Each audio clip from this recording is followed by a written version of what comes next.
1926.703 Requirements for cast-in-place concrete. 1926.703 General requirements for formwork. 1926.703 1 Formwork shall be designed, fabricated, erected, supported, braced and maintained so that it will be capable of supporting without failure all vertical and lateral loads that may reasonably be anticipated to be applied to the formwork. Formwork which is designed, fabricated, erected, supported, braced and maintained in conformance with the appendix to this section will be deemed to meet the requirements of this paragraph. 1926.703 2 Drawings or plans, including all revisions, for the jack layout, formwork, including shoring equipment, working decks, and scaffolds, shall be available at the job site. 1926.703 Shoring and reshoring. 1926.703 1 All shoring equipment, including equipment used in reshoring operations, shall be inspected prior to erection to determine that the equipment meets the requirements specified in the formwork drawings. 1926.703 2 Shoring equipment found to be damaged such that its strength is reduced to less than that required by 1926.703 1 shall not be used for shoring. 1926.703 3 Erected shoring equipment shall be inspected immediately prior to, during, and immediately after concrete placement. 1926.703 4 Shoring equipment that is found to be damaged or weakened after erection, such that its strength is reduced to less than that required by 1926.703 1 shall be immediately reinforced. 1926.703 5 The sills for shoring shall be sound, rigid, and capable of carrying the maximum intended load. 1926.703 6 All baseplates, shore heads, extension devices, and adjustment screws shall be in firm contact, and secured when necessary, with the foundation and the form. 1926.703 7 Eccentric loads on shore heads and similar members shall be prohibited unless these members have been designed for such loading.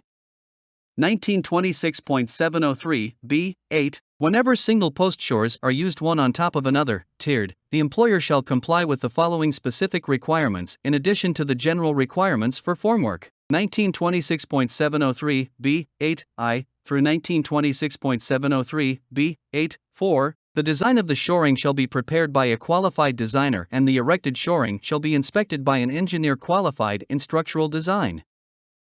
The single post shores shall be vertically aligned. The single post shores shall be spliced to prevent misalignment. The single post shores shall be adequately braced in two mutually perpendicular directions at the splice level. Each tier shall also be diagonally braced in the same two directions. 1926.703 9 Adjustment of single post shores to raise formwork shall not be made after the placement of concrete. 1926.703 10 Reshoring shall be erected, as the original forms and shores are removed, whenever the concrete is required to support loads in excess of its capacity. 1926.703 c Vertical slip forms. 1926.703 c1 The steel rods or pipes on which jacks climb or by which the forms are lifted shall be. 1926.703 C1 I and C1 2 specifically designed for that purpose, and adequately braced where not encased in concrete. 1926.703 C2 Forms shall be designed to prevent excessive distortion of the structure during the jacking operation. 1926.703 C3 All vertical slip forms shall be provided with scaffolds or work platforms where employees are required to work or pass. 1926.703 C4 Jacks and vertical supports shall be positioned in such a manner that the loads do not exceed the rated capacity of the jacks. 1926.703 C5 The jacks or other lifting devices shall be provided with mechanical dogs or other automatic holding devices to support the slip forms whenever failure of the power supply or lifting mechanism occurs. 1926.703 C6 The form structure shall be maintained within all design tolerances specified for plumbness during the jacking operation. 1926.703, C7, the predetermined safe rate of lift shall not be exceeded. 1926.703, D, reinforcing steel.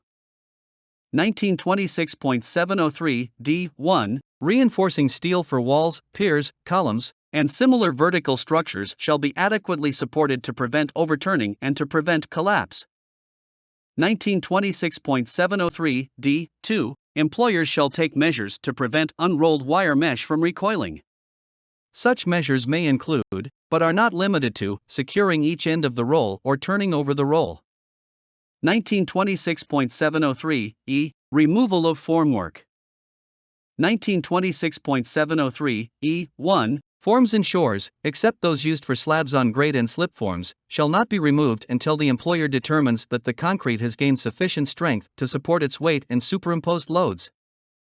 Such determination shall be based on compliance with one of the following: 1926.703, E1I, and E12. The plans and specifications stipulate conditions for removal of forms and shores, and such conditions have been followed, or the concrete has been properly tested with an appropriate ASTM standard test method designed to indicate the concrete compressive strength, and the test results indicate that the concrete has gained sufficient strength to support its weight and superimposed loads.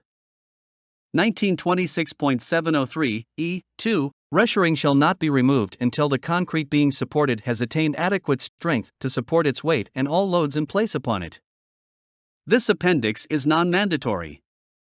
This appendix serves as a non-mandatory guideline to assist employers in complying with the formwork requirements in 1926.703, A1. Formwork which has been designed, fabricated, erected, braced, supported and maintained in accordance with Sections 6 and 7 of the American National Standard for Construction and Demolition Operations Concrete and Masonry Work, ANSI A10.9-1983, shall be deemed to be in compliance with the provision of 1926.703, A1.